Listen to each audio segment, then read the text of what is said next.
That's the lowest place you can be. And then you are going to have to claw your way up and out. It's not going to be pretty. It's going to be gritty. But I feel like such a strong, resilient individual by being able to navigate this, like the shittiest time in my life. But at the same time, knowing that like failure is not an option. So we're going to figure this out. Welcome to the Prosperity Playground, the podcast where business meets energetics, strategy meets soul, and prosperity becomes inevitable.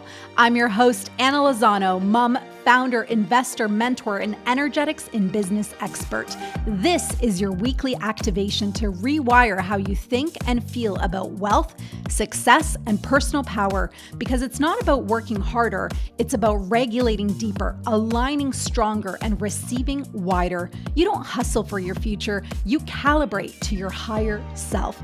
Join me weekly for high-level conversations with the world's most inspiring entrepreneurs, creators, and thought leaders. True prosperity isn't just about money. It's about alignment, freedom, expansion, and embodying your worth. Welcome to the playground. Let's build your most prosperous life. Welcome back to the Prosperity Playground podcast. Today is a super fun episode. I am sitting down with Alli Arruda, who I've actually known since 2010. She is the co-founder of Benchmark Fitness, a boutique fitness studio in Burlington, Ontario. She is an investor in Glossy with me. She is the founder of Inspire and Move podcast. And we sit down in her gorgeous home in Burlington, Ontario, and we recorded a live podcast episode for both of our podcasts for you guys. And you're going to be hearing this episode on Inspire and Move podcast and the Prosperity Playground podcast. We dive into all things entrepreneurship, visibility, building $1 million personal brands. And we really hope you enjoy this conversation. And of course, as always, we'd love to hear from you on Instagram. Let us know what spoke directly to you. All right, my loves, let's dive in. Let's have some fun. Enjoy this conversation. Hello, everyone. Oh my gosh, you are in for such a treat today because you get not one, but two podcast hosts in one. I am Alli Arruda, host of the Inspire and Move podcast, and Anna Lozano, host of the Prosperity Playground podcast. And Anna and I have known each other for over a decade, which we are going to dive in today because we realized even before we hit record that there's actually a lot of parallels in our entrepreneurial journey, which we're really excited to talk about. And I think this is fun to share that this is your second in-person podcast interview. It's so amazing. I mean, I've been podcasting for years, but everything online. So this is so much more fun. Isn't it so much more fun? Like with the production, makeup. We also happen to be wearing matching outfits. We're both having our matching glossy water bottles. So we're a real vibe other than being like, blonde and brunette. And you are much more tanned than I am. Definitely should have got a spray tan for this, but it's fine. I will just embrace my natural tone. We are so excited for today's conversation. It's going to be so good. Oh, okay, great. So I think we should start of how you and I both like roll back time to our network marketing days. Yes. You started before me, I think. I started. So network marketing for me was gateway into entrepreneurship and personal development. This was 2010. What about you? I was probably around the same time, maybe to like 2012. Okay. And then I got into it more seriously as like the years went on. It was very much just a little sprinkle on the side, something that I would kind of do in the mornings actually on my way. This would have been when my husband and I, when Matt and I started dating and then living together. I would work in the car on our 1 hour commute to my day job in corporate. Oh my gosh. Okay, same. So I was still corporate and I would work at Starbucks downtown Toronto, like right King Street West. Mm-hmm. During lunch break, go down to Starbucks, work on my little side hobby business. And then grew that. Yeah. I was also talking about this, ironically, with Matt this morning over our morning coffee, about how I feel so fulfilled in the career path that I had we were with the same product company, USANA, in the supplement and wellness industry. How I feel like I hit a ton of benchmarks that I set out to do. Yeah. I wanted to walk the stage and I wanted to be recognized. I wanted to earn a trip. I wanted to win competitions. And I had this moment this morning where I was like, damn, I actually did all of that. It's insane. Like when I look at, okay, I went to business school, then did network marketing. Like network marketing literally was the business school in a box. It's like, here's your business. You get to have all the systems and structures in place, and you get to be the marketing and sales engine. And so the amount of skills that we learned, the amount of rejection, do you remember the amount of rejection that we got to experience and build that muscle? It really is an incredible playground for entrepreneurship, for sure. I couldn't agree more. And I've always said, I love that you say business in a box.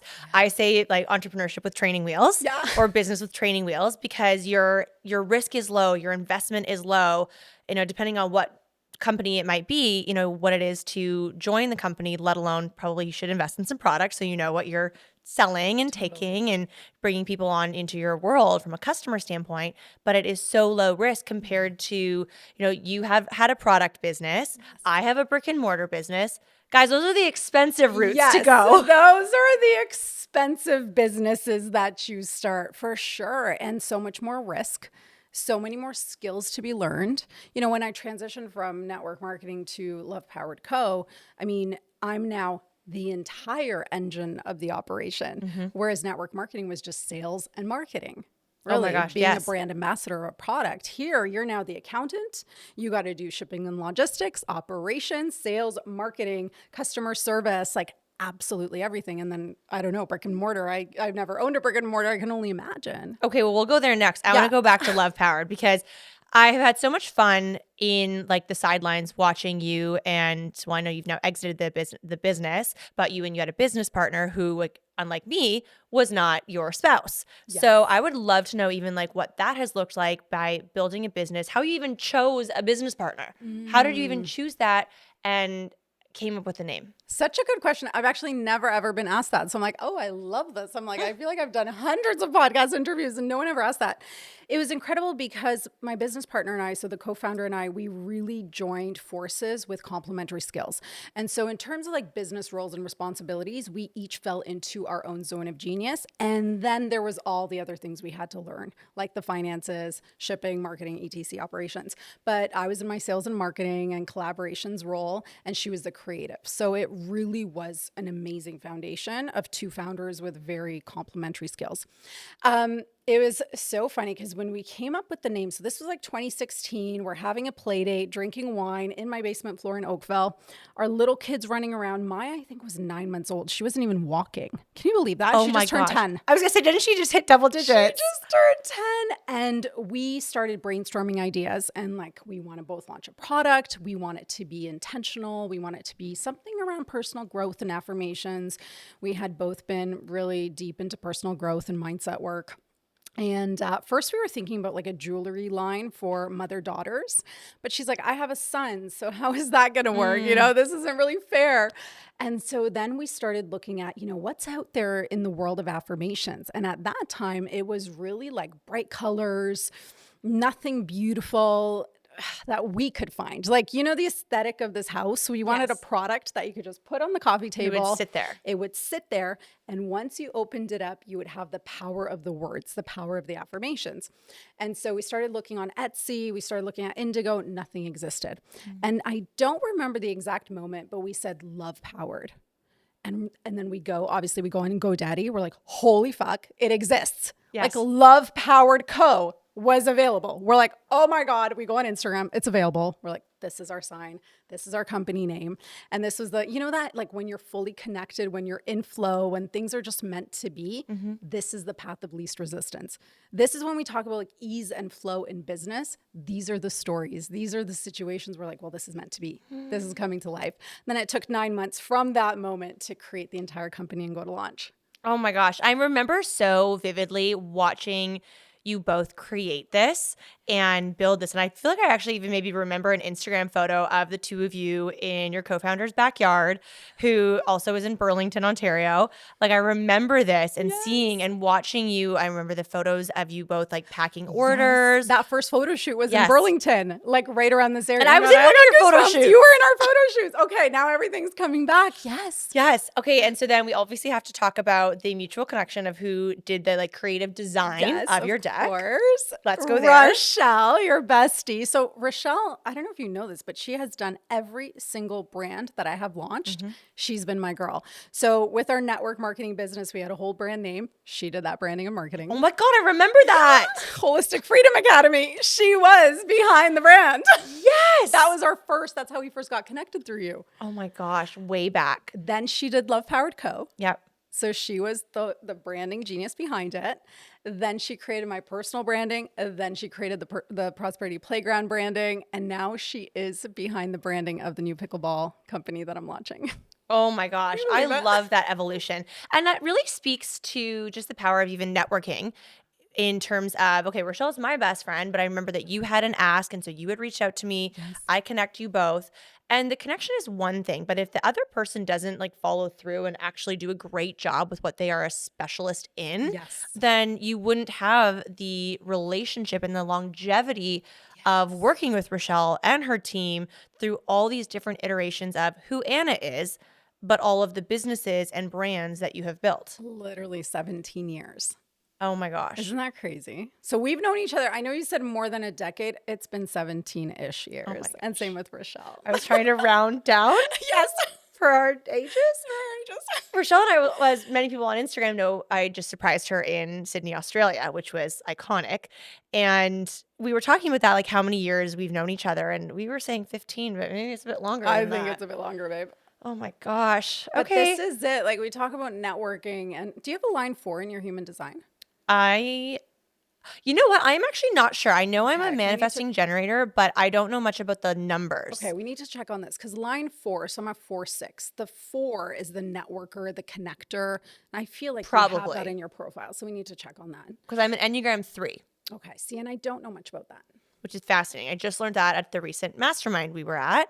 And I loved that iteration and that experience that was woven into the multi-day event because it's something that can be so helpful in being an entrepreneur. And, you know, for Matt and I, we're husband and wife, Yes. let alone just who you are as a leader if you have a team or how you are connecting with your customers. You can learn so much. So now I'm all in. And it makes so much sense. I'm a 3, which is a high achiever, a connector, loves goals. I was like, Oh, really? this is me. So you're probably a 3 too. Okay, we need to check this. But it makes sense. And for me, it's always like, how can you operate and live more in alignment? And I feel like all of these tools allow us to understand ourselves more deeply. And it's interesting because when you find out, you're like, well, yeah, of course, this makes sense, which actually is saying like you've been living in alignment. Yes. Which I love. Well, and that's been very much your path, especially as, you know, you've transitioned from living in Oakville, Ontario to Kelowna to Mexico. Yes. And before we kind of get more to building and recreating a new brand, I want to know, like, what was the experience like when you and your co-founder had the conversation to sell? Or was it an opportunity that came your way and then you had the conversation? What did that exit process look like for you both? So in 2016, when we were, you know, creating the name, creating the product, creating the vision, we had 3 major goals. And one of those goals was to have an exit. So we both know, like, we had really young kids. We didn't know where our paths would leave us. So we said, how cool would it be to eventually have a company exit? So that was goal number 1. Goal number 2 was to be at Indigo across Canada. And goal number 3, like big goals, was to have a partnership with Jillian Harris. And so what happened was Smashed all of them. Right? So when we had the collaboration with Jillian Harris launch, this was September 2021, we knew that that was like goosebumps like this. We knew that that was the time. Like if we're going to exit, we have to exit when this company has a lot of brand awareness, where there's momentum. We were just coming off COVID, right? Like when you had a product business in COVID, brick and mortar business in COVID, like there's a lot of pivoting, a lot of shifting. And so we had this opportunity with Jillian come up like a year after, and it was huge. Like we had 16,000 units. We created a brand new journal from scratch with her. So there was a lot of PR, a lot of marketing, a lot of visibility.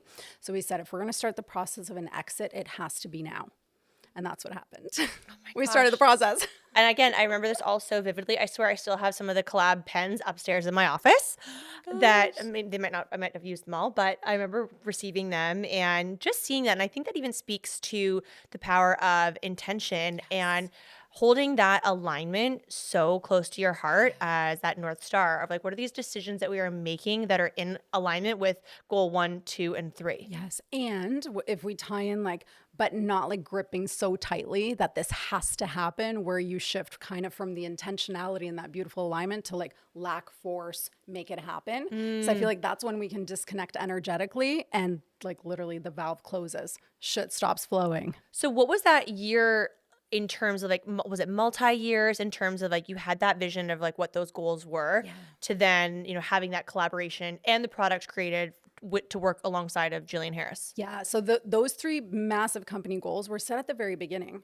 So we knew, so when we look at relationship building, like this wasn't, hey, I reach out to Jillian and she says, yes, let's create a product together. As soon as we had our first deck, we sent it as a gift to Jillian Harris, right? So that was the beginning of building that relationship. I remember on her blog, I can't remember the date, but it was really early on, maybe 2018, when her son, who's Maya's age, was little, and she had the Love Powered Littles on her blog. And it was a whole feature of Love Powered Littles. Then when we launched the next product, we would ship it to her. We would see her at events, so it really was relationship building and also like loving on her, activating the law of reciprocity. Like, okay, we're asking, we're gifting. How can we support you as a Canadian entrepreneur?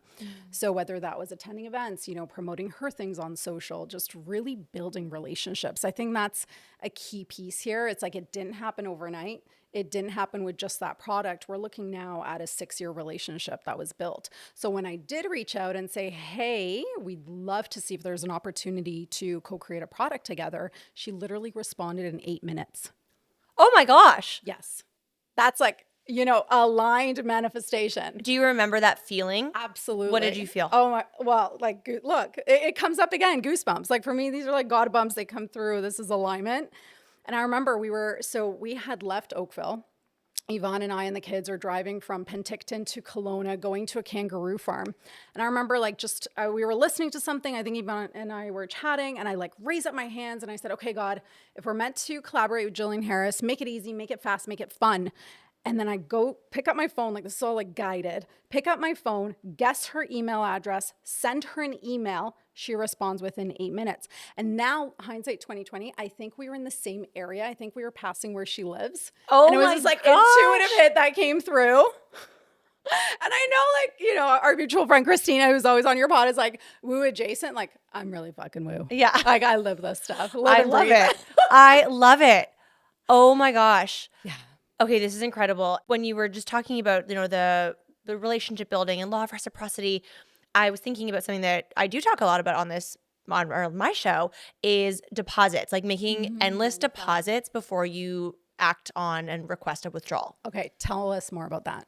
So really just like providing value. How can I support you? How can I share what Anna is working on? How can I share her podcast? Oh my gosh, I'm going to gift her book, like whatever it may be, that you are making these continuous deposits into the person with not a expectation of what you're looking for in return, that it is like genuinely and from a great place. And you're making all of these deposits. And then maybe, eventually you're hosting an event and I want you to be my speaker. So then I'm going to play my hand for a withdrawal. Love that. And I can see like it comes from this authentic space. And people are smart, whether You it's, can feel it. from a relationship building standpoint or if it is, chatting on the social media front, people can smell out bullshit. 100%. If someone's not being authentic. Couldn't before. I think things have really shifted. I think we can feel it now. Like this bullshit meter, I think it's on high alert now. Oh my gosh. Yes, people know. And I think consumers are very smart and savvy. So, going back to the love powered story, if you and your co-founder didn't have this like deep love for what it was that you wanted to create and the vision that you were holding, then going out and marketing it and creating content or speaking about it on podcasts, people would be able to sniff it out. Totally. I didn't like moving, but I'm talking about like building a fitness brand and creating luxury gym spaces, but I didn't walk the talk. Why would people want to connect with me? No chance. No chance. So you've built a premium gym in Burlington. So for my listeners, I'd love to hear because you transitioned so you're an online entrepreneur, you now invest in a brick and mortar. Tell me a little bit about that journey. Well, it was a passion play. So I have had a deep love and connection to movement my whole life, like growing up as a dancer. But it was more so at the age of 18, I lost my brother unexpectedly by way of suicide. and he had battled bipolar disorder for 4 years. And I was getting ready to transition into this entirely new life of going, like moving from Winnipeg to Toronto, going to university, figuring out that whole life path, making new friends, getting a part-time job. And in the preparation to move, I lose my brother. And 2 weeks later, I moved to Toronto and start this new chapter. And so movement became a connection piece for me because he was so passionate about movement during his 4 years of working through this struggle. So movement was his outlet. So movement was his outlet. He became really committed to weight training and running. He did a bunch of incredible marathons. So I tried to adopt that in my grieving process of finding this new identity for myself and trudging forward of like, I worked really hard to get into this fashion program that only 100 people get into. I'm not going to forego it. I'm going to still move. I'm going to do the hard thing, which now, like looking back at all that, this all makes sense. Yes, always. Being an achiever and being someone that like, there has to be a way through. I'm going to figure it out. Wow. And it's amazing how, and I was saying this to one of my friends at the gym this morning, actually, how sometimes these pieces, like I can speak about them out loud. And at the same time, I was like, oh, that makes so much sense. You see it, right? Like you've reached that growth moment. You're like, I can see it so clearly now. And this is how I've operated in all these different areas. So fast forward, Matt and I meet, we work in corporate, in the luxury automotive space. And at my core, I'm passionate about movement. And one day I would love to have like a gym or a studio. And Matt and I moved to Burlington. Now this is 10 plus years ago. We joined this nice gym that's close to the water. There's a great coffee shop around the corner that I know you love. We both love. And I'm like, oh, this is such a nice lifestyle. Well, okay, so now we're members there. And fast forward to 2018, the owner at the time comes up to us and says, I'm thinking of selling this gym. And you guys seem to really like it here and you work out a lot. Are you interested in buying it? Holy shit. Exactly. I was like, with what money? How does somebody buy a gym? You didn't. Wow. It was not even in your awareness. Matt and I had chatted like this would be a fun 5-year plan, but thought we would go a more comfortable route of like maybe we'd get like a franchise, like I was maybe thinking like like an F45. F45. Exactly. Because I was coaching there. And I remember. Yes. Yes. So I had always wanted to be a personal trainer. Yeah. And so after Matt and I got married in 2017, I did my personal training certification and then I started coaching. You want to talk commitment? I would coach at 5 and 6 a.m., come home, shower, put my corporate gear on, work on my network marketing business on my drive, my 1-hour commute while Matt drove. Oh my gosh. I would work all day in corporate and then drive home, go to the gym, and then have my evening at home. Wow. So that was my cycle. Yeah. So it speaks a lot to your character. Yeah. You are deeply devoted and committed. And you've always been like this? This is something you built. Yeah. Yeah. I mean, I have doubled down through the world of personal development. Yes. And I think building the resilience piece from doing the work, just with, what I wanted to read and consume. Network marketing was great in terms of resilience. Yeah. My life experiences in terms of grief and loss, that has also made me a stronger, deeply committed individual. Yeah. And I think also having those experiences where I've recognized like you got one shot here. One shot. So make it worth it. Yes. And like, what are you deeply devoted and committed to? I think that's a big question, right? Because we can look around and be like, holy shit, this is actually a habit that is not serving that greater vision, that greater purpose. Mm-hmm. So choosing those things that you're deeply devoted to with so much intention. And I think sometimes I totally agree with you. And I think sometimes also recognizing if you are a person like that, sometimes you also have to recognize when something's not working. Yes. And Matt and I we're not afraid to try things in our business. So now it'll be 7 years this June that we've had Benchmark. Wow. And even new listeners to my show, let alone your show, Matt and I bought the gym, just for everyone to have the context. We bought it in June of 2019. Oh. This is where I like to have a dramatic pause. Yes. Because then Take that in.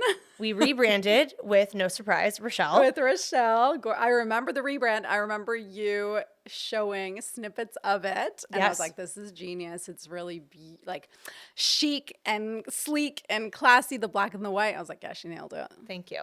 We really wanted to create a place and an experience that I would want. And that has come from how I structure my events and the Benchmark experience. Like, what would I like? I would love a cold peppermint towel after a workout. That would be so nice. Yes. I would love a class that I can connect with other people, but maybe have a glass of wine after. So we just create all these Created things. that. Yeah. And can you imagine if I decided to go down the route of a franchise, I wouldn't There's no have that chance. freedom and flexibility. No. So wanted to create what I wish existed. And I think that's a powerful play for a lot of people when it comes to building brands, building businesses. What do you want to create? Yes. And all of it. I think that client experience is like, what experience did I want? I think that's always like a jackpot where it's like, if you can really live out the customer experience, that's when the best brands are created. Yes. And being open, like I'm open for feedback. I am a words of affirmation girl. So I also really like compliments and kind feedback of like what people are loving, but being able to take it and then like reiterate with different ideas and experiences. But we got our asses kicked in those like years, 2020 to the 2023. I lost my dad in that time, which was like for sure my rock bottom moment. But I do talk about that openly, where rock bottom moments, and I don't know if you've ever experienced any of these, but the good thing about rock bottom moments is that it's the lowest place you can be.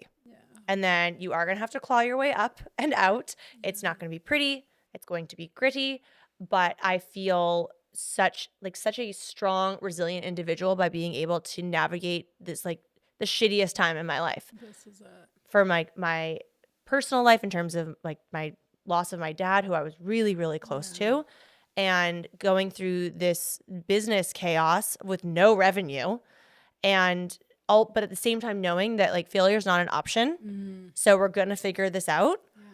And then in 2023, we started investing in going to masterminds, getting back in person and putting thousands of dollars on the line that we probably didn't really have to be throwing around, considering we had no revenue for about 2 consecutive years. And that's when everything started to change. So what was that for? Like, how did you know that this was, because you had multiple options in front of you, right? How did you know that, okay, if we're going to do something different, it's going to be that. We're going to put ourselves in the right rooms. Like, how did you know that was the move? It was investing in people that I had like loved learning from. Okay. So this first room was March of 2023. It was Chris Harder's 2-day roundtable mastermind. And it's crazy how some of these opportunities just like are a path forward. Yes. That some of our best friends are in that room. Yeah. Some people, and like people that are now overlapped in both of our lives, our friend Christina, who we both invested in terms of like producing our podcasts. Yes. And your buyer for Love Powered Co. was also in that same room. Oh, she was? Yes. Okay. I love that. I didn't know that actually. Yeah. Fun fact. We're both investors in Glow C. Yes. It's really amazing to watch how things can unfold if you're open to it. Yeah. And even if I think the one thing that I feel with you is you do hold this like deep faith, this like, I may not see 20 steps ahead, but this next one feels really good. Absolutely. And you take it. And I'm not afraid. Yeah. That. How are you not afraid though? Because if you're, especially when it looks at money and investing, it's like, okay, well, I don't maybe have all of this right now, but I'm just trusting that this is the investment I'm going to make. And I'm trusting it's on purpose. It's on path. Oh yeah. Sometimes I just think about like, what do I really want? So I remember like for Glow C, for example, when we invested in the company, like I was investing in the person. I was like, yes, 100%. Oh, I love Lori Harder. I'm investing. 100%. Yeah. How much do you want? How much do you want? Yeah. Within reason. Same. It was the same thing. And I don't know if it was through you, but somehow I found out that she's going for a raise. We had just sold Oakville. Real estate market was insane. We were on our way to BC. I'm like, great. I have play money. Where do I want to put some? And that just felt so natural. We hopped on a Zoom. I remember we were already in Penticton, like our first stop in BC. We're on the Zoom with Lori. I'm like, she's like, do you want to see this? Then I'm like, no, like I'm in because I believe in you. Yes. Right. And I think that's a big part of it too. And so even there have been moments where I'll just like play my card, I'll shoot my shot. And even like years back, I felt this knowing that I was like, I feel like there could be like a great opportunity to have this like nice friendship with Chris and Lori Harder. I just feel like we're really similar. Yeah. And I remember just throwing out a message that Matt and I were going to Arizona for an event. So I just thought, I was like, do you guys want to grab dinner? And I knew I had a 50-50 success rate. Like it's a yes or a no. And also like a no reply would be in the no category. No category. But got a reply, made the plans, and had this 5-hour dinner. Oh, amazing. And I'm so glad I did. Yeah, you guys are really good friends now. Yes. And I love think that. when you can see something, whether it's someone you want to be friends with or someone you want to be in business with or someone that you want to come to your business, whatever it may be, I think if you have that intention and you can take clear action to, it might not be easy. Like you might have to just, go to their events or do this and be not afraid of like repeating yourself and taking that repetitive action, that it is super doable. Totally. And I do have this faith that like whatever is meant to be literally always is. Like I say this now, I'm like, whatever is meant for me will not miss me. It I will love that. not skip me. And it gives me this peace of mind. Because, sometimes when we can't maybe see the very thing we want to see, or, it maybe seems farther ahead, whether it's a vision or a goal, like I'm just starting a startup again. And I'm like, okay, I do have 17-year experience, but when you're in startup mode in a completely new industry that you have zero experience in, like I can see the vision, I can hold the vision. I don't know every single step. I know maybe steps 1 to 5. Are they all going to work out? I don't fucking know. But I'm like, let's just go. But I think that's so important that you are relentless in terms of you have the vision and you know it's going to work out. That faith and belief, yes. Because so when we sold Love Powered, those 3 years is when I lost that identity, right? It's like, I'm no longer this founder. I no longer have a co-founder. I no longer have a product business. Like, what is this next identity? Like, who am I? One thing that I devoted to was like, I'm not going to just do to do. I was like, my nervous system though had never felt so insanely unsafe when I wasn't doing. It was the craziest feeling, the craziest experience. And so when I slowed down and I stopped doing, I felt like I've never felt before. It was lack of safety in my nervous system, in my body, because that was the programming I'd always been doing. I'm a generator. I go, go, go. I make shit happen, right? So in that 3 years of actually not having the vision, not having a vision, was the hardest 3 years of my life. Because it's like when you know the type of women we are, it's like when we are moving towards something, even if the path is not clear, that vision is there. Not having a vision was the hardest part of my life. In terms of business. I completely can respect that. And do you believe that even your vision can change? So vision, so when I look at like Love Powered Vision, no kidding, it was a successful company. Like the vision really was to bring mindfulness to homes around the world. And we were really early on in the growth of the mindfulness, like goosebumps again, right? Absolutely. Like it was a really powerful vision and powerful intention. And it was that vision for 6 years. And so there were different steps, maybe we had a goal and that goal was not achieved and we had to pivot, obviously global pandemic could have never predicted that. So we had to do several pivots, but the vision was always the vision. So I'm not sure. I feel like the steps can change. I think we need to always reconnect back in with our vision. We can strengthen it. But I feel like if it's powerful, it is that North Star. And I think it kind of even feeds into those gut feelings and how you make decisions. Those are things that I'm even embracing as we, gear on to year 7, and it's kind of almost like year 5, just because we lost so much first time. First 2 don't count. This is a dumpster fire, our first start of entrepreneurship, like more than like the average dumpster fire moments. Totally. But now I feel like we were having different conversations, and I'm actually trying to embrace a different identity as a business owner, a gym owner, and now being able to help other young entrepreneurs, or not, doesn't even necessarily need to be young, but just other entrepreneurs that are earlier stage. Yes. Let's talk about visibility a bit, because that's kind of what so one is like, did you feel you needed something else on your plate? Okay, so it's interesting. Before we hit record, we were chatting during makeup time where you had said that you were getting into meditation, and that's where you got like the deep download of creating the podcast. Yes. And how that came through to you. I was in LA back in November for an amazing opportunity to go to Amanda Francis's house for dinner, which shocking, like she's the manifestation queen. So of course I had something come through, and I had this lovely, like just 2 nights by myself in LA that I embraced, like a full day of solo, just solo time at a beautiful gym and doing some sort of research and journaling. And I had this deep urge of creating a program, which I never had done before.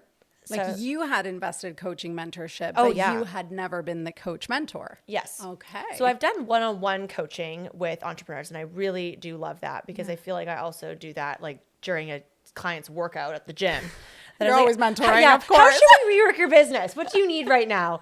Power sessions during the power Yes, workout. that I was Love like, it. eventually I should probably monetize this. Yes. That would be a great wing of my business. So I do one-on-one coaching, and then I wanted to have something that was lower ticket, and because it's been an interesting kind of shift in how people are investing in things. So something that was lower ticket and very approachable, whether you're paying in USD or Canadian dollars. Yes. And so I was kind of workshopping some ideas.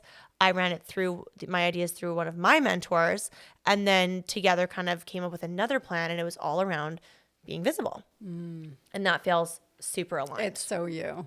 And I'm just loving what I have seen from coaching these girls and bringing in keynote speakers, which has also become or effectively is a byproduct of me investing in rooms and mentorship.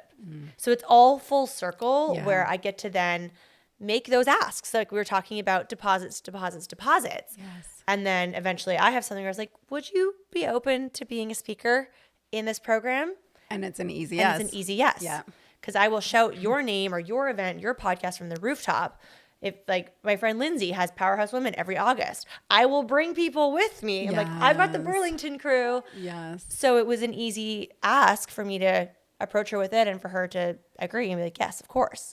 Lindsay's so amazing. I mean, she's like her and Lori, just like cheerleaders of women. It's amazing. so important to surround yourself with those people. And Yeah. I think also being able to, invest and go to those rooms and those Yes. events, but also create your own. Yes. Because you can be that next wave of people that's just like, okay, maybe I'm just one step behind and I can do it too. 100%. And it's like, I feel like we've entered the era of collaboration. I feel like competition and that like fake it till you make it energy, it was a real thing like a decade ago. And I get it, especially women coming from corporate, there was always one seat at the table for women. And like what we saw is like we had to work harder for those titles and for those successes. But like entrepreneurship, we get to create these realities. And so it's so cool to see all the collaborations happening and women gathering and being in these rooms and growing together. And it's like, I genuinely want to see you succeed. I genuinely want to see everyone succeed.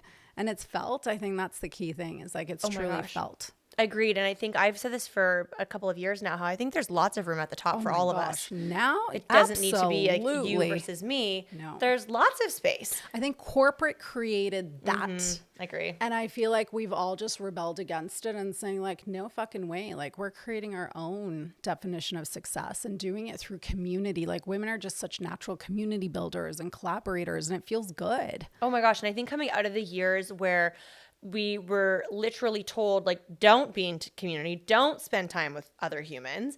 And now you have like these post years of people that want that. And I think on top of that, you have all these crazy advances in terms of AI. Yes. Which is great. And, learn it, use it, implement it, but also still create the space for that in real life connection. 100%. And I think people are craving that more and more. Yes. And prioritizing that. Okay, so talking visibility and the rise of AI. Like I'm all in AI, saving time, being more productive, outsourcing the mundane, the boring, the, repetitive tasks. But it's also, it just feels quite fake. And I'm like, shit, is she real or is she AI?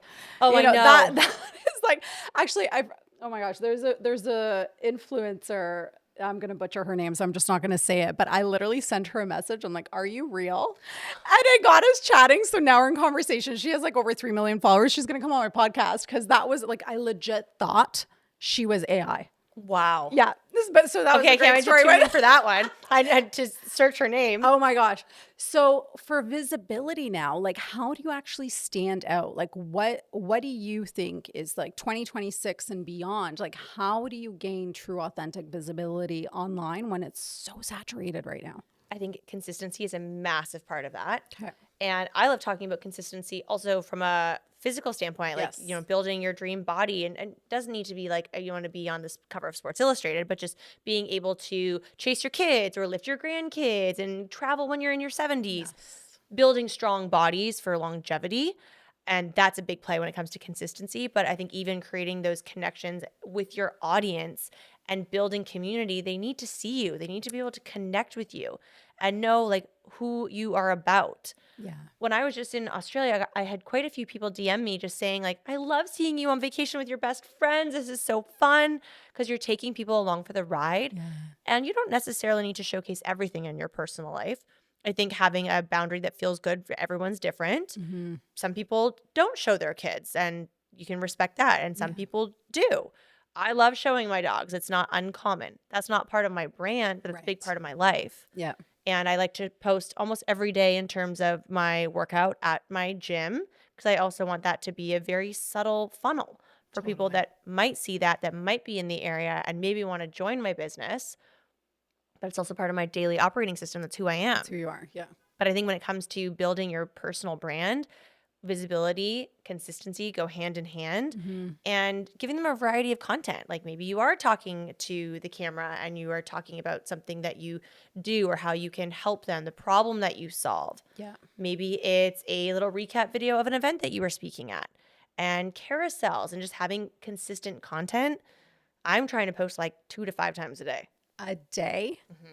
Wow. And some days are banner days where like they're 5 times, and sometimes it's 1 because I might have been in podcast recordings all day. Right. And are you seeing those numbers? Like, yes. Wow. Not to the scale of like Jen Gottlieb is my big inspo, and I have seen her numbers, like what she has done. She just hit like, now she's probably at almost 1 million. Yeah, I think followers. she's at 750 right now. Yeah. Well, so she posted a post about being at 750K. And you could see, if you follow her, you have seen the work that she's put in. Yes. In terms of visibility. I just saw her away at this amazing women's retreat that I know we have some mutual friends there. She was already at 755K. So just in like a matter of like 3 to 5 days, she had an additional spike in her followers. Yes. So I was one of her top affiliates, but now I'm trying to think back. This was Kelowna, so it's probably 2021 when she was talking about be seen, right? So she's skyrocketed since then. I can't even remember what she was, but it's the consistency. So how many times a day is she posting? Like 3 to 5. Holy shit. And does she have a video crew? She thinks she does a lot of it on her own. She does a lot of iPhone content. That she was just in Nashville, so in a hotel room by herself, took a bunch of different content. You know that's my holdup, right? I'm like, I need my makeup done. But, okay, this is a great question. Yes. Why?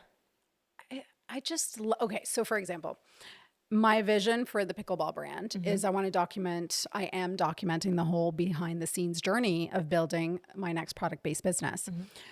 It's a premium brand. So for me, it's like, I do like the aesthetic. And you know, I have 2 kids, so my home is not very aesthetically pleasing at most times of the day. It's lived in. It's lived in and enjoyed. So it's like, even, you know, I just want things to look good, but I'm also building a premium brand. It's just a personal choice. I'm not comparing. I'm not judging. I don't have a video crew following me around, but I want it to look good because that feels good to me. That's my standard. Of course, that's very fair. And I think if you know that too, then that's very fair. But there, you might tap into a whole other world of an audience that people see. Maybe you have a messy bun. Maybe you've gone to a yoga class. Can I still put like a light filter on? Maybe like a light filter, Like or a you can light have like great smoothing? cover photos if you want. Okay. If you still want the aesthetic. But I also think that the like beautifully curated aesthetic feed is not as hot as it used to be. I know, and I just like it. Like mine sometimes is like, this is just Yeah. a gong show. It's like, yeah. So the behind the scenes I feel on my personal account is going to be messy raw real, maybe with like a smoothing filter, just a little bit, just a little one. but you have beautiful skin. I have beautiful makeup on right now. And you have beautiful makeup on. Thanks, Lana. We Yes, got it. we We love got Lana. to drop her in here.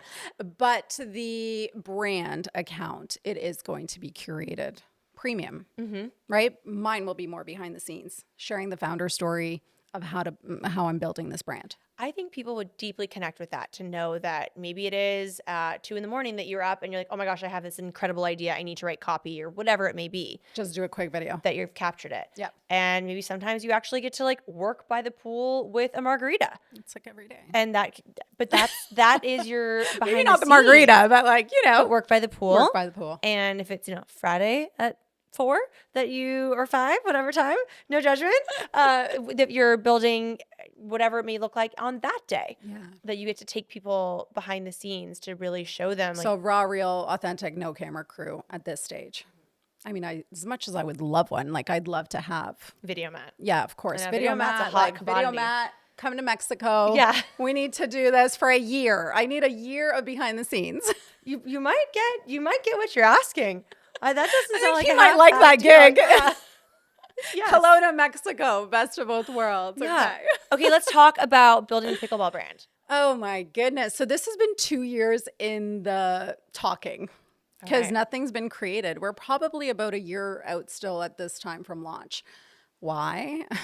Because we're going to launch with premium athleisure wear. So think aloe specifically for pickleball. Love. Premium, non-toxic. I've never been in fashion.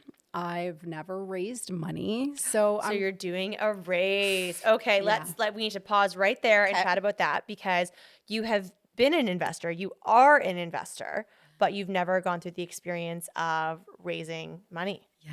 How do you feel about that?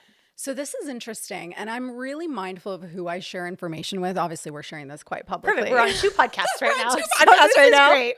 But I have to say, like, I was at a mastermind retreat with some of the most incredible women in the online space, and every single one of them, including one who owns a really successful fashion brand, says, don't go for a raise. But my gut, Alli, my gut's like, go for the raise. It's really interesting because Matt and I have had this conversation around the growth of Benchmark and scaling to additional locations. And I think so often it comes with other people's experiences themselves, because we've had people be like, oh my gosh, do a raise, like use other people's money. We're like, okay, that's an option. And then others they started like grassroots, boots on the ground, like their own like bootstrapped, yeah. And then were acquired with VC money. Mm-hmm. Terrible experience. So they were like, don't do that. Never again. Maybe a SBA loan, like a small business loan. We're like, okay. And then after Matt and I chatted about it, we're like, that makes sense. That's related to like their story. And then this is related to their story. So I think there's that personal connection to what's their background. Yes. But if you have a gut feeling, you're obviously very intuitive. Yeah. It's a gut feeling. So, I kind of felt like, because I'm sitting in this room of really successful founders, and I explained, and I was chatting to my husband about this, and he's like, well, have any of them raised funds for their product business? No. Mm-hmm. They're in different industries. And so I was like, you know what? I really have to trust myself on this. And the women who I've been sharing it with who have raised capital are all like, this is amazing. Let me introduce you to this woman. Now I'm being introduced to a venture fund in Toronto, and they're doing like a pitch event in the fall. So it's like, once you trust yourself, I think that's the one thing that experience brings, right? Because now we're looking at over a decade of experience for both of us. It's like, once you have that experience and you've gone through so many different pivots and scenarios and growth times in your life and business, you can be like, okay, I trust myself. Yeah. Because this feels good. And I don't have an explanation. I'm like, the other option is bootstrap, but I've already done that. Like, I've already had that experience of bootstrap. Check. Right? Raising fund experience? Not yet. Check. So it's kind of following that. Okay, so here's a question for you. If you're going to move forward with raising funds, who do you feel that Anna needs to become to be that CEO that is raising capital for a new product company? So good. So my last 3 years of sitting in the void, the unknown, no vision was literally me and my inner world. Mm-hmm. And in that time, I played with that. And you know what came up in that time frame for me around raising money and playing with people's money really was the heaviness of responsibility because I am a very responsible person. I've worked through a lot of money stuff being an immigrant in Canada and watching my parents work hard and all those, former years of when I was small in the programming around money. And in that time frame, I was like, that feels like a lot of responsibility. That feels really heavy. And so it took me time to move through that. And now I'm sitting in this like excitement. Because the vision was created. So because I hold this $1 billion vision for this brand, I'm so excited to bring the right people into this vision to be a part of it. I love that. All right. So you said one thing of just talking about, growing up and like your relationship with money. Have you always had a good relationship with money? Have you experienced scarcity when it comes to money? Yeah, definitely both. I feel my relationship with money, number one, fundamentally, was you have to work hard for it. And if you're not working hard and you're not doing and you're not making it happen, like goosebumps again, right? It's going to disappear. It's going to go away. You can lose it all. And so it was really connected to that. Like that was a big programming, working hard. What I unraveled last summer through an amazing hypnotherapy session was that there was also an energy that was still like, we look at these threads and we do so much work, right? Like personal growth and healing and, coaching and all of this. But I always look at like what else is going on, right? Because we're always in the state of evolution and expansion. And what came up last summer was this energy of proving and this energy of like, I have to prove myself. So under that was, if I'm not working hard, it's connected together, right? Then I'm not proving my worth. And so that was a big one. So when we brought that up to the surface, I was like, okay, interesting. I'm like, okay, I can see how I'm trying to prove myself through working hard here and here and here. And once I reached this space of like this inner feeling of like, I am worthy just because I'm fucking worthy. Like, period, end of sentence, completed. There's no explanation. So like that became a mantra of mine. And then over time, it became this embodied feeling of like, I'm worthy because I am, and you're worthy because you are. Simply because we exist, we're worthy. There doesn't need to be any proving energy. We don't need to work hard to prove ourselves that we are worthy. We're worthy.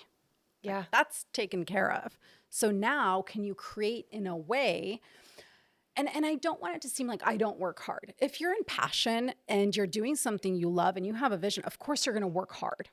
But it's when we switch the flip and we do it because we think we have to do it to prove something, or because if we don't, then it's tied to something. Oh, I love this perspective. And I feel like I've been hearing this on even some different shows that I'll listen to from, on the podcast space.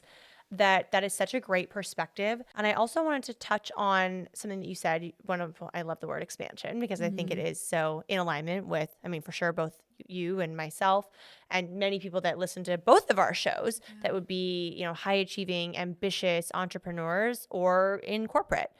But talking about expansion, and I've seen you do an amazing job with this, especially since you've moved to Mexico, which you probably don't have the same availability when it comes to getting into rooms and building your network and community.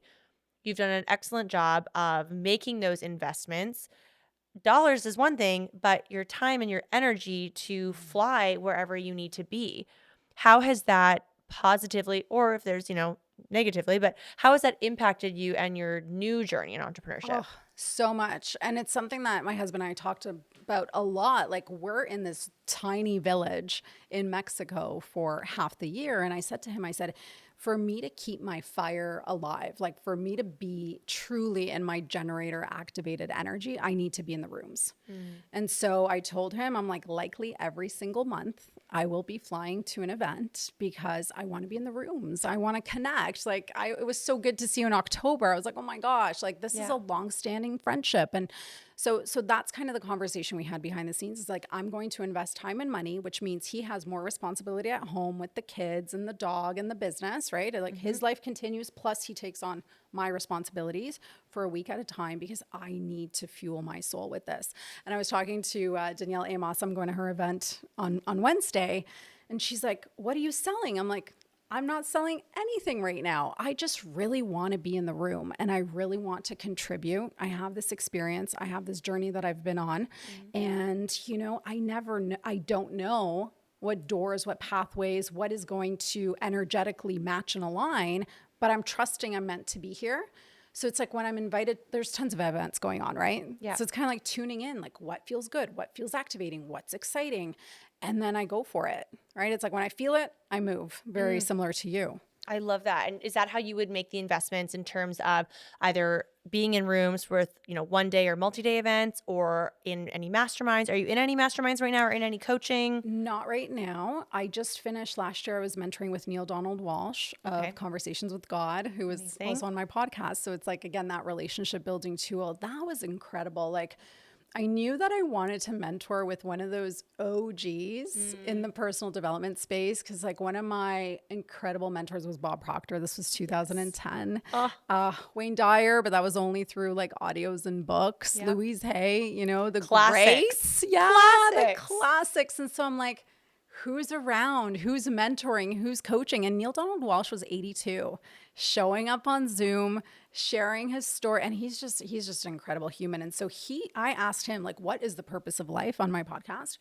And he looked me in the eyes and he says, it's expansion. It's your soul's expansion. We are here for that experience. And I was like, the stories we create, the things that are hard, or the setbacks, like we create these stories. If we just kind of like sit back and say, we're here to expand, everything is part of the journey. It's part of the process. It actually brings so much peace. Oh my gosh, I love this. And I feel like even kind of tying the word expansion and the process, even back to what we were chatting about from a visibility standpoint, those two are very much in alignment as well, because, and I've said this either in my podcast episodes or content, that for some people, visibility is probably terrifying. Yes, of course. Of showing up online and talking to the camera. It's not for me. I have no problem with it. I can do it so well. But for a lot of people, it probably is terrifying. Yeah. But at the same time, it's so expansive if you can start doing that and taking those baby steps. If it is just like, okay, I'm going to do a story and it's only up for 24 hours and I will show my dog and talk over the video, or, having this this rollout plan of what it can look like, that it is also still a play into the expansion process, because it's doing the things that are uncomfortable. Yes. And that's where we grow. This is where we grow. And this is the whole point. So it's like, in the end, there's no failure. It's just all part of the expansion. It's all part of the journey. And I feel like, if you have that mantra and repeat, like literally it just feels like peace in my body, which is the goal. So one more question on the visibility piece. So when you're posting 3 to 5 times a day, I'm still in shock, as you guys can see. Are you posting the same format, or is the goal different format each time? Like carousel, reel, story? I try to have a nice variety. Okay. I'm not nearly as planned out as I'm sure some people are out there. I just know that I want to be consistent and also bring a variety to my audience. So I will do carousels that typically will relate to something that I am, let's quote unquote, selling. Yeah. So for weeks at a time, like going into launching and selling my visibility program, it was all about visibility. Okay. But it still is, because that's something I'm still really passionate about, and I truly believe will help women grow and grow and scale their business and their personal brands. But I will just rework the messaging. And so the 3 to 5 times per day, is it similar messaging in different format, or different messaging per day? Similar where it can be, but some of it might also be a brand partnership piece of content that could be like, I have an incredible partnership with a med spa. So I have content that is in collaboration with them. That's more like lifestyle. It's, come with me to get Botox, and I'm going to tell you about my nighttime skincare routine.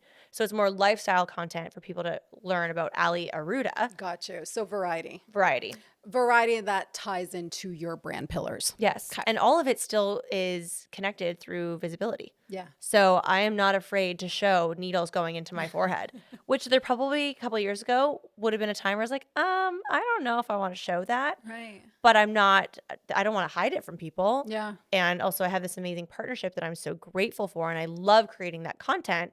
So let's create it, and let's show everything. Totally. Yeah. Let's show my weird laugh because my face is frozen from the numbing cream, but I'm happy to show people because this is the experience. And this is who you are. And this is you authentically you. Yeah. And I always want to try to, over deliver, whether it's, we had an agreed upon number of like how many pieces of content it's going to be posted. Yeah. Well, I also want to post stories that show people like, well, this is the skincare I use every day, or this is my post-treatment glow, or if I have some redness after a laser treatment, I want to show people that. And so people wouldn't go on your stories and be like, why is she talking about cat litter when she has no cats? Exactly. Yeah. I still want everything to connect. Totally. I'll post reels from podcast interviews that I find that doesn't really perform the same way. Yeah, why? It's so sad because I so know. much work and I know. energy and time and money goes into those That- clips and that. I know. I think it's also that people will consume our podcasts either on, if it's Apple, Spotify, wherever you listen to your podcasts, or YouTube, Yeah. whether it's shorts or the full episode. I'm not offended anymore. I'm like, Okay. 800 okay, views? we're not That's fine. offended. 200 views, not offended. Yeah, not offended. Thanks for being here, everyone. So I Thanks, just Instagram. embrace that, and I will sprinkle that in, and I'll try to play around with like more engaging times versus not. So then my lower engagement times, that's where my podcast reel videos would go. Got you. And I like posting day in my life content because I like consuming that content. Yeah. So if there's someone that I love and respect, I want to know everything about their day. Yeah. And it's also easy content to create. You're making it feel like easy. When I start, it's easier. I So- started out with like, holy shit, how am I even going to do this? I'm thinking about the behind the scenes of building the pickleball brand, but I'm like, whew. So you could do day in the life content. I literally just coached Rochelle through this. I was like, Okay, tell it. Oh, and I saw her post it. Good student. I know, she gets a We gold need to tag star. everyone who we've name dropped in the show. So you will, whether it's, you're here for a couple days at the event. So maybe it's you at the beautiful hotel you're staying at, whether you're having a coffee or a glass of wine, maybe you're working on your laptop, you're going to prop up your phone and you're going to take 10 to 20 seconds worth of B-roll content. You're going to have a sip of your coffee or wine, tap away. Just got my nails done. Please actually write something. I hate Okay. the videos that people They're post. fake. And like, you're not actually typing because all your fingers are moving at the same time. So actually type type. something. Okay, good hack. Take a little sip of something, and then that's your B-roll content. And then I will draft what I've done in the day in my notes app, Yeah. and then copy and paste it onto my reel. And I think So you make that a reel. I a make day it a in reel. the life of Day the in the life. founder. And it's Okay. just a B-roll video, and I put the same thing on the text on screen. It's day in the life of, and then underneath I identify myself. I'm I'm a 7-figure high achieving female entrepreneur. And you do the cover where in Canva? No, I just do it in On the top B-roll. of I make it the- as easy as possible. Easy. Okay, thank God. So it's like the first 2 seconds of the video is day in the life of, who you are. And then the following, 6 to 8 seconds is the schedule of the day. easy. And I don't even timestamp it. Like sometimes I do for theatrics, like I woke up at 5, Okay. but it's not Okay, this is timestamped. doable. So you're not going to make a cover with pretty fonts in Canva and your brand Easy. fonts. Easy. And then Okay. you write the caption. Easy makes it doable. My caption's always the same of like day in the life of a 40-year-old high achieving luxury gym owner. It's like 2 sentences. Yeah. So yours could be, high achieving mom of 2, building a brand. If you want to reference like you've exited a company, like you'll figure out what your Yeah. kind of 2 lines are. I just save it in my notes and then I copy and paste it. doable. So this content should take you like less than 30 minutes to create. Okay. Right? This is the thing. Because in Really, my like, head, I'm like, 15 this to is like 20. 5 hours. I have to say though, so I just did a carousel promoting my retreat, my founders retreats in Mexico. It took me like the whole plane ride. I spent 2 hours yesterday making a piece of content So that 2 hours carousels Yep. kind of makes sense. if you're in Canva and you're doing photos and maybe you're doing like a transparency edit, playing with the font, spacing. See, I wasn't even doing that. I was just looking for photos, making sure the copy was exactly what I wanted to transmit of what the end experience of this retreat will be. But I was like 2 hours in there. But then you can, if you've done the groundwork of, spending 2 hours to create the copy and create all of this, then you could create that again and maybe use a beautiful B-roll video of you at a previous retreat. Right. And then With use same that copy. message with the same copy. Okay. I think when, Repurposing. going back to AI, how you use it as tools to, enhance efficiencies in our Yes. business. Well, we can do the same with content. That let's just get repurpose. more efficient. And even if there's content that speaks to who Anna is or who your podcast is for that you posted 90 days ago, bring that baby Bring it back up. Yeah, totally. Change the photo or take the carousel and make it a reel. Do you want to hear the funniest thing? Always. So my trial reels is all pickleball content. Oh, I love this. And I have like 50,000 views on like 10 of them. Is that crazy? It's like, but it's like legit pickleball content. It's like going for like a 4.0 duper. Like, here's something that I'm working on to increase my duper. Like, it really has nothing to do with my personal brand right now. Oh, it does. You liar. Oh, I'm lying. No, of anything I'm selling. Personal brand, 100%. I'm pickleball obsessed. But I'm also keeping it as in a trial founder. reels right now. But you can bring that over to your main feed. But it's like killing it in trial reels. Should I bring it to the main feed Yeah. if it's killing it in trial reels? Absolutely. Because I have like, yeah, there are like over 50,000 views on these like pickleball tournament B-rolls. You're so right. That is my, I am pickleball obsessed. But why did I just say it's not? Brand. I know. Why did I just say that's not part of my personal brand? Everybody listening to this has to DM Anna and tell her that you agree. You know why? Because I felt like I'm like a pickleball coach as I was sharing that story, and I'm not. Nor do I want to be. I'm a founder. So maybe you're also, if you start doing like day in the life content, that you also say something in there, maybe more in the caption, that you're like pickleball obsessed or pickleball passionate. No, obsessed, literally. And so you're starting to train your audience. So when you launch a pickleball brand, you have brought people along for the ride. So that's exactly what I did with the Visibility Accelerator. Yeah. I started posting a lot about visibility, teasing my audience, and then being like, hey, I have a free masterclass. Why don't you come on? We're going to chat all things visibility. Yeah. And then here is my program. Yeah. Okay. Sorry, delete that. It was literally because I was like, it's like pickleball coach content, which is like, that's not who I am. But pickleball playing obsessed, absolutely. So then just sprinkle that into your content. Yeah. I'm going to take those out of trial reels and bring them to my feed. I've been posting reels that goes with like, hi, good morning, glitter gremlins. When I was like, what does this have to do with my brand? But then I also thought it's actually visibility. I'm just having fun. I'm trying different things. Some of it works and some's kind of like a flop, but. Do you use trial reels right now? Yes, I've started using trial reels. Okay. And even when it comes to like brand partnerships, so anything that we discuss is for Instagram. Yeah. But now I will take that content, that brand content that I've created, and it'll go to trial reels, it'll go to YouTube shorts, and it will go to TikTok. Okay. Yeah. I love that. Repurposing. I think that's huge. And then that just feels like much more ease. Well, then you're being omnipresent. Yes. That I think you only have so much capacity to build on so many platforms. Totally. So I am not recreating content that's specific to TikTok. I don't know anything about the TikTok algorithm. I just have an active account. Okay. And do you do anything on LinkedIn? No. Okay. No, that's like on my radar, but also want to manage my own expectations that I have 2 episodes a week on a podcast. I'm trying to post 2 a week. 2 a week, 3 to 5 posts if I can on Instagram.